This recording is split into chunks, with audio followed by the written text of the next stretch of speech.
So the murals in Wynwood, changing now, getting rid of Jimmy Butler, and it might be the end of an era. And when I bring Wes Goldberg in, we're talking wins and losses, kind of getting the feel of what's happening during the season. But Wes, the host of Locked On Heat, did you expect this Jimmy Butler Miami Heat saga to get as messy as it has been? I didn't expect it to get this messy in this way. I think this was very predictable, this outcome of Jimmy Butler and the Miami Heat having to part ways, because they were on opposite sides of the spectrum basically in the spring when Pat Riley gave his end-of-season press conference, and a fiery one at that. But Jimmy Butler wanted a contract extension, and he wanted all the money available to him. And the Miami Heat were not even willing to negotiate a contract. You couldn't be further apart in a contract negotiation in terms of that. So the fact that we got some sort of friction between the two parties isn't surprising. What is surprising is sort of the way that it went down. And you were there for when Jimmy made these, it was a fiery post-game conference, the words that we've heard throughout now for a couple of days.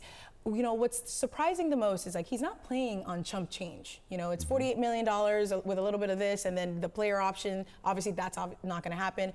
But what happened between him and Pat that kind of besides the be quiet and play basketball, we already were hearing him, what changed in the matter of 2 days basically? Was it the offense not clicking for Jimmy? What do you think changed the most? I do think that what Pat Riley said in his end of season press conference, basically keep your mouth shut if you're not going to be available, to publicly torch your star player in that way, I don't think that helped. I think the fact that Bam Adebayo got that extension on day one and Jimmy didn't, probably didn't help matters either. Jimmy Butler is the star player. He's the number one guy, and they didn't even entertain the notion of a contract extension. And then obviously, you could talk about what his role in the offense is or isn't and all these things. Those things are all secondary. It comes down to the money. It really does. And you look at what Jimmy Butler did. He came out at the beginning of the season, and he was challenged to be more available. He was more available. He played on second nights of back-to-backs. He was playing mostly well for the season. Didn't miss a ton of games. The Heat go on a 4-game win streak. He posts a triple-double against the Detroit Pistons in a loss, and then he turns his ankle in the first quarter of that Oklahoma City Thunder game, and then he leaves. We're told that he's going to be out for the rest of the game with a stomach illness, and then doesn't come back for 5 games. I have a feeling something happened in that period. I do wonder if Jimmy thought, hey, you know what? I was playing well. I was more available. I did all these right things. What about that contract extension? Because the Heat have until June 30th to offer that extension. And when it just became clear that it wasn't going to happen, I do wonder if something just changed for Jimmy Butler and for Pat Riley and for this organization.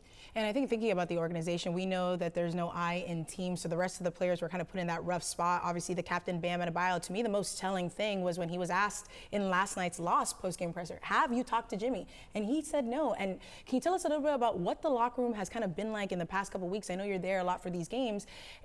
It feels like it's a locker room divided. It's a locker room divided, one against everybody else. It's an organization divided. Jimmy Butler wants something that nobody else in the organization seems ready to give him, which is the money. Yeah. And, he's doing what he's being selfish in the way that he needs to be selfish in order to secure his future. And you can understand his standpoint from that. He's 35 years old. You have a very short shelf life in the NBA. But it has created a cloud over this locker room. There's no question about it. When he goes to the press conference on Thursday night and basically says he can't find joy on the court in Miami and doesn't think that there's a way to fix it, it's on Tyler Hero, Bam Adebayo, his teammates, Eric Spoelstra, to answer all of these questions. It's not on Jimmy. Jimmy says what he needs to say, and then he's out of there.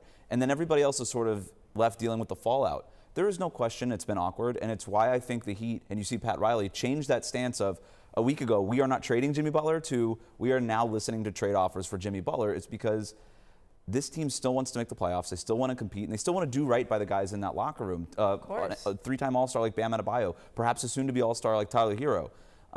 They want to do right by those guys, and whatever this kind of awkward cloud is lingering over the locker room has a tangible effect, no doubt about it. Obviously, we won't know until if things end up happening. We're at the end of an era for Jimmy Butler. So let's move aside and think, can there even be an offer made? We have 3 weeks left, or maybe less than a month left, or a month actually for the trade deadline. And is there anything that the Heat are notorious for knowing, that they want to make sure that their books are available, the money's available? Yep. Is there a chance, who is out there? Kevin Durant? But that's the thing, right? If you trade a star in the NBA, you kind of have to make sure that you get at least a star back or even a lottery ticket at a star. And when I say lottery ticket, a young blue chip prospect or a promising first round pick within the next few years, I don't think the Heat are going to get any of that stuff for Jimmy Butler. They have lost a lot of leverage in this situation. Now, had they traded him in the summer, perhaps, they probably would have gotten a lot more. If they would have traded him a month ago when they were looking at trade offers, they looked at the trade market for Jimmy Butler a month ago. They decided, we don't like what's out there, and then you get that statement from Pat Riley saying that they're not going to trade him, and then Jimmy Butler plays his trump card and does what he does. Whatever offers were out there a month ago, I don't know why any team would offer that same amount now when the Heat are losing leverage, and they might have to settle here for basically what amounts to a little bit of salary cap relief and the peace of mind knowing that you sort of moved on past this chapter. But you're absolutely right about the flexibility. I think that's going to be the priority for the Heat. No long-term contracts. Specifically, I think this summer, I think they want to increase some flexibility this summer, but also in the summer of 2026, when you have free agents like Luka Doncic potentially, De'Aaron Fox, Kevin Durant, like those names. Everybody does, and we know that Pat Riley wants to see that star. So if you're not going to get that lottery ticket at a star, then you at least have to create the flexibility to perhaps sign one in a year or two from now. And it could be that there is really no rush, right? They don't have to rush into whatever kind of deal that they don't want to get themselves in. But I think about it like this. So it ends up being money, a little bit of ego, which is very common with organizations and players. But now what's next? It also, I feel like we've heard the fans, we've seen all these comments and stuff, but like in the end, the Heat aren't that terrible of a team compared to, I guess, the whole Eastern Conference. You're not going to be Boston, you're not going to be Cleveland right now, who seem like the powerhouses right now, but it's not like they're this crazy team. So what's next? What's the next thing that can happen? Trades aside, whatever ends up happening with the locker room that they have now. I think it's a good team. To your point, they're sixth place in the Eastern Conference right now, and this team is very motivated to make the playoffs right now, because if they miss the playoffs, their first round pick that they owe Oklahoma City for this year gets kicked into next year unprotected.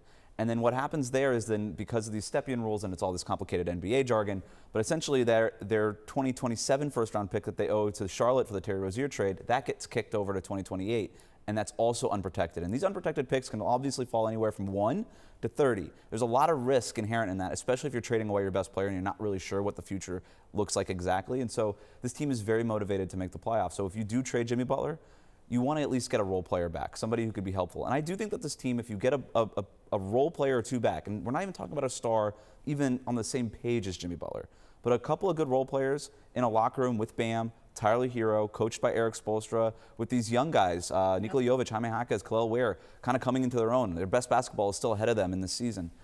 I think this team can still make the playoffs, no doubt about it. Well, Wes, when we bring you on, normally it's about wins or losses. I never thought this season would be what it is right now, but thank you so much for joining us, and we will see what ends up happening with the Heat and the Jimmy Butler saga. Thanks so much. Thank you.